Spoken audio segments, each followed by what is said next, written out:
So my contention was, when you find yourself on an ethical slippery slope, build a terrace. We're not going to get them to leave the monkeys, or not going to get them to leave the rats and the mice alone. I'm sorry about that. I feel bad about that. But I'm close enough to 60 now. I can see 60 very bright and clear from where I am. I'd like to accomplish something in my life before I check out. And I think I can get the public to support me in banning vivisection of monkeys, dogs, and cats.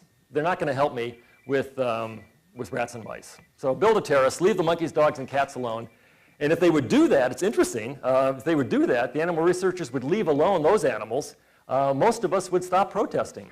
I grant you that might be bad, and Gandhi and St. Francis of Assisi would they feel bad about that, and they're much better men than I am. So I just kind of want to try to go after the low-hanging fruit and get them to leave the monkeys and the dogs and the cats alone. Is there any hope?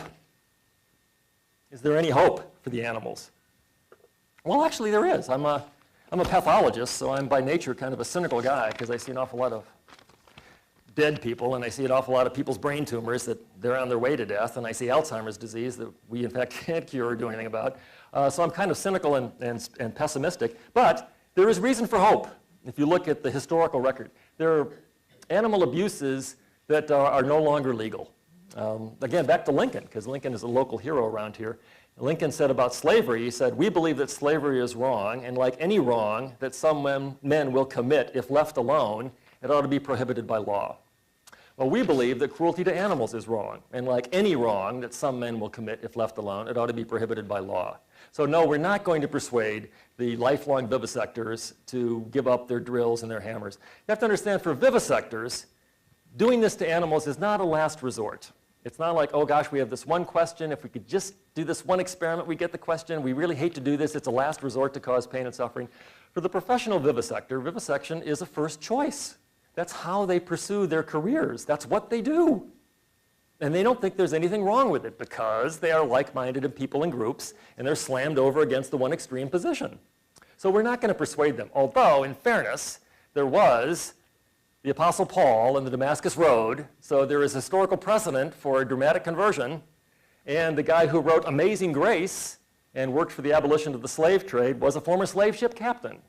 So twice in the last 1,000 years, people have changed their minds. So there's hope, but I wouldn't count on it. So instead, we're going to have to pass laws and protect these animals from the vivisectors. So bear baiting, bull baiting, dog fighting. And dog fighting, that's interesting too. If you read what happened to Michael Vick, he was surprised as hell that he was doing anything wrong. He was in a group of like-minded people. He was raised with dog fighters, and he hung around with dog fighters. It was kind of a clue when he named his kennels the Bad News Kennels, what he was up to, and it kind of caught him by surprise that, gee, a lot of people think this is wrong, because he was in a group of like-minded people. And a lot of the primate vivisectors are kind of surprised. Well, maybe the primate vivisectors aren't surprised that people think what they're doing is wrong. But the encouraging thing is, the closer we get to the people, rather than the experts, the more you leave the fate of animals to people with a vested interest in using them, the worse off the animals are. I mean, once upon a time, no doubt, the guy who was running the bear baiting ring said, well, what are you interfering with my bear bait? It's my bear. You can't pass a law that says I can't bear bait. It's my bear. And Michael Vick would say, well, they're my dogs. I can do whatever I want. But it brings to mind this politically incorrect joke that I think covers the hope for the animals. So the joke is this, and this is more typical of me because I am politically incorrect and I get in trouble for this. So this really, really rich guy is at a party and he sees this gorgeous woman over there and he goes up to her and he goes, I'm really rich. I am like Bill Gates rich and you are hot.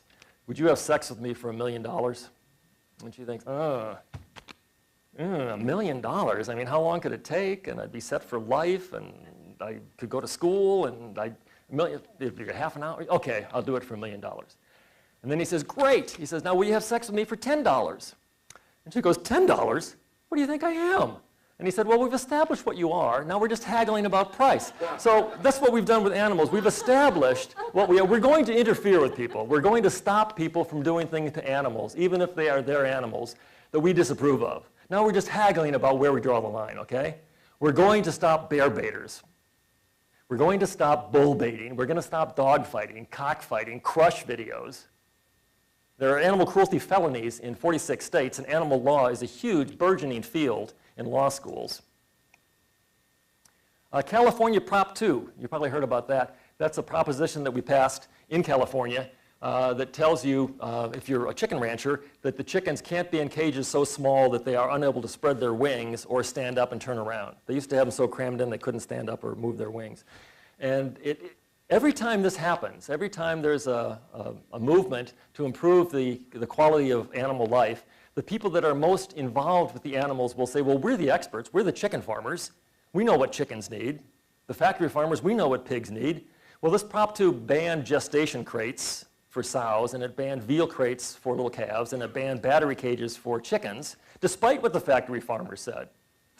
The encouraging thing is, the closer you get to the people, the better the animals do. If you make a statewide proposition, like California did, Prop 2, the agriculture industry is against it, the chicken farmers are against it, the veal, they're all against it. But if you get enough people, the people will actually give the animals a break. They get closer to the people. And just recently in Missouri, there was an amendment to the Constitution to ban or to improve the supervision of puppy mills. Missouri is the biggest puppy mill state in the country. There are more puppy mills and dogs in cages, miserable, horrible lives. They go to the pet stores. And they had a huge lobby fighting against this Missouri puppy mill amendment. And it passed in Missouri, where there are more puppy mills, because there were enough people. You get a big enough N, and you'll get a pretty good idea as to what's ethical. You just need a bigger N. And the problem with IACUCs is they don't have anybody on there that represents regular people, or if they do, they're routinely outvoted, and they're just a token. But the IACUC is interesting. Animal Welfare Act was actually passed in 1965 in response to a just horrific photo expose in Life magazine about concentration camps for lost and stolen dogs. Class B animal dealers were stealing dogs out of people's yards or taking puppies from a free-to-good home ad and sending them off to animal research facilities. And somebody took these pictures, and as a result of that, they passed the Animal Welfare Act. And the Animal Welfare Act was later amended to mandate these IACUCs. And the animal welfare people thought, oh, this is great. There's going to be somebody with a voice on the Institutional Animal Care and Use Committee. Turns out anybody who uses any animals in a university setting has to get approval from an IACUC. And so the animal advocates were thinking, this is great. There's somebody looking out for the animals. Turns out it didn't work out that way. But there's another phrase that at least the IACUCs exist, and if we could amend the law so that there could be a broader representation of citizens on the IACUCs rather than just the vested interests of the vivisectors, it could actually work. There may well be a case where they have a hot new treatment for spinal cord paralysis, and maybe somebody could persuade the general citizens that if we paralyze this monkey and then try to cure him, it'll directly lead to treatment of paralyzed veterans. And maybe the citizens will say, okay, then the ends do justify the means. Maybe so, I don't know. But they have a right to weigh in on it, and they certainly have a right to weigh in on whether vestibulo-ocular reflexes is going to cure Alzheimer's disease. I think they'd call that one in a second. So IACUCs are interesting because I think they are, to use a phrase I once came across, hypocrisy is the compliment that vice pays to virtue. So the existence of IACUCs, it's kind of a rubber stamp, and it's a fig leaf, and it doesn't really protect the animals. But the fact that it exists is the hypocritical compliment to the virtue of looking out for animals' interests.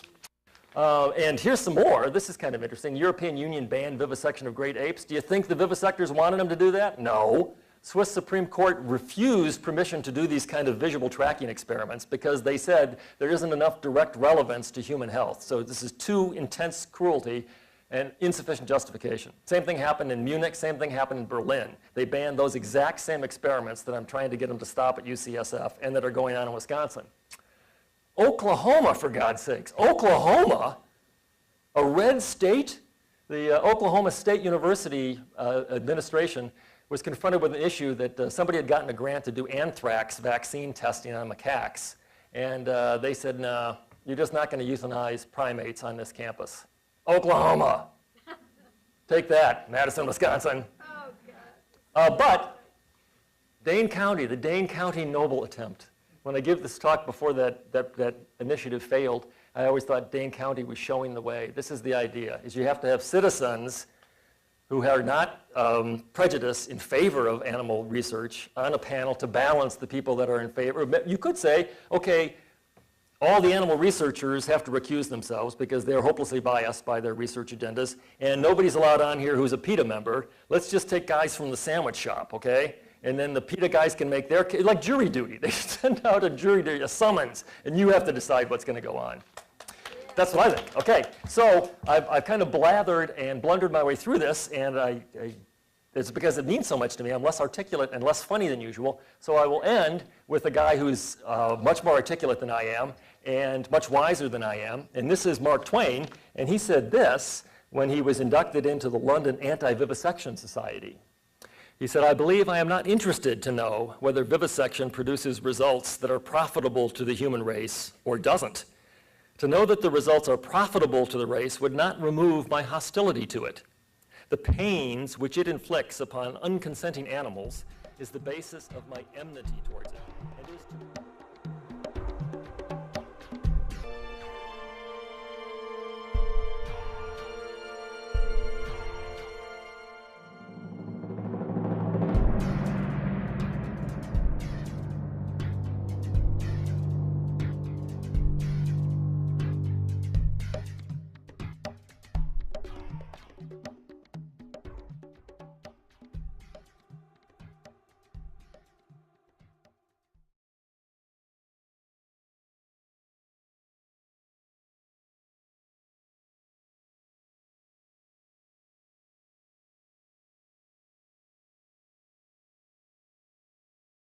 But I'm close enough to 60 now. I can see 60 very bright and clear from where I am. I'd like to accomplish something in my life before I check out.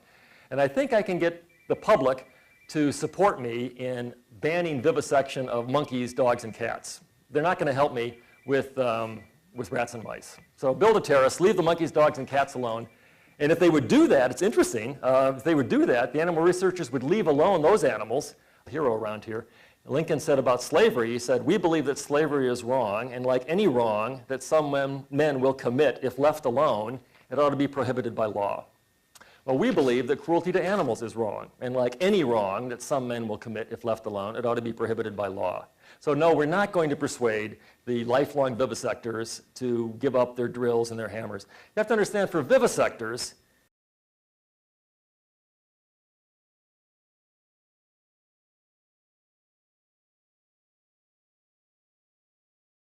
so my contention was, when you find yourself on an ethical, slippery slope, build a terrace. We're not going to get them to leave the monkeys, or not going to get them to leave the rats and the mice alone. I'm sorry about that. I feel bad about that. But most of us would stop protesting. I grant you that might be bad, and Gandhi and St. Francis of Assisi they feel bad about that, and they're much better men than I am. So I just kind of want to try to go after the low-hanging fruit and get them to leave the monkeys and the dogs and the cats alone. Is there any hope? Is there any hope for the animals? Well, actually there is. I'm a pathologist, so I'm by nature kind of a cynical guy because I see an awful lot of dead people, and I see an awful lot of people's brain tumors that they're on their way to death, and I see Alzheimer's disease that we in fact can't cure or do anything about. So I'm kind of cynical and pessimistic, but there is reason for hope. If you look at the historical record, there are animal abuses that are no longer legal. Again, back to Lincoln, because Lincoln is a local